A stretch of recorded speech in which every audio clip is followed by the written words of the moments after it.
A good starter project for learning JavaScript is a primitive WikiWiki, a tiny high-level overview.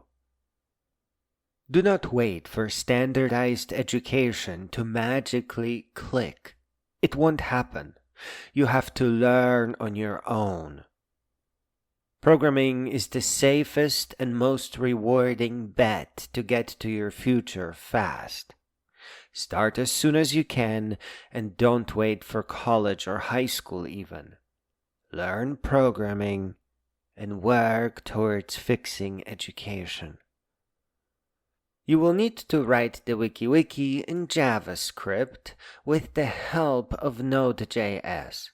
Just look for Node.js tutorial video and how to make an HTTP server tutorial. Let us code like it's 1994, the year the WikiWiki was invented. The main page of a WikiWiki is just called Main with capital M. We'll be using simple text files for storage, so we'll write to a file named Main.txt. Which brings us to the user interface, for which you should use the Bootstrap CSS framework. These developers are quite wise and hard to beat. You can just copy their HTML page with links to Bootstrap hosted on a CDN. CDN is Content Delivery Network. It means that it is a mostly reliable way to get the code. You can't just output their HTML file though. That is just starter code. You will have to modify it. You have to explore HTML examples and Bootstrap documentation and copy, paste, and modify the HTML, learning a little bit about CSS. At this point, you will also need a server-side templating engine to keep up with WikiWiki traditions. EJS is very good for starters as it allows you to use JavaScript to do all your template programming. EJS runs on the server within your Node HTTP server process, or you can use Express.js, which does simplify the HTTP code a little bit. Viewing a file will just read the Main.txt and have EJS print it into your Bootstrap template. But editing that file will require an edit page with a form containing an editable text area with the contents of the main.txt file. You will also need a third page, one that the user won't actually see. The form will submit all the data to it. It will receive the data, save to the file, and then redirect the browser to the view page. You can add a little input box to the edit page where you enter a message about what you are changing. Here, you would store those messages in a main.log file, which would be an append-only log file where everything is prefixed with a timestamp. That's a pretty good exercise.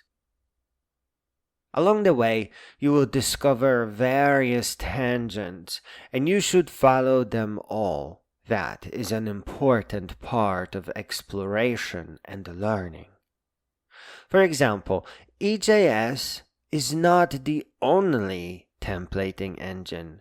Handlebars and Mustache are made to keep JavaScript out of templates, hoping to improve security. Basically, the idea is not to frighten the non-programmers and stop worrying the security experts. EJS has to be used correctly to be secure. You should never accept raw input from the internet. Here, you are introduced to web application security. All user input has to be isolated and considered tainted until you bless it with string sanitization. You have to understand how people can hack your code. As security vulnerabilities come up, you will learn more and more about how they are exploited and ultimately how they are best avoided. For example, YouTube does not let you use greater than or less than sign in video descriptions. Greater than or less than is part of HTML, the code underlying the web application. They just don't want to take any chances that somehow an escape will be found and code injection will become possible. This is silly and overkill.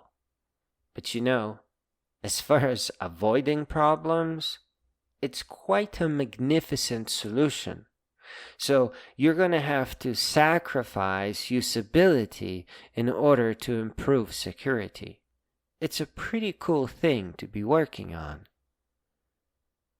Finally, my second or alternative recommendation is a honeypot, a Node HTTP server that accepts just about everything that is thrown at it, printing out some unique random nonsense like warning, warning, warning, firewall breached.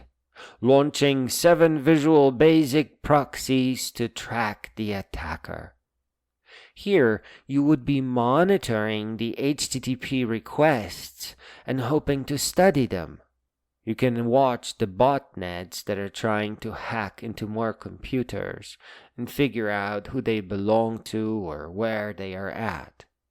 Here, you will be chatting with the evil robots and probably a little bit of AI. This could be more exciting than making a WikiWiki, though I recommend both projects. The simple starter projects are something you should always return to as you learn more and more. You can see it as a game with the aim of beating your older version or your own high score. When you learn more, you will be able to simplify the code, make the program more secure, or even more beautiful.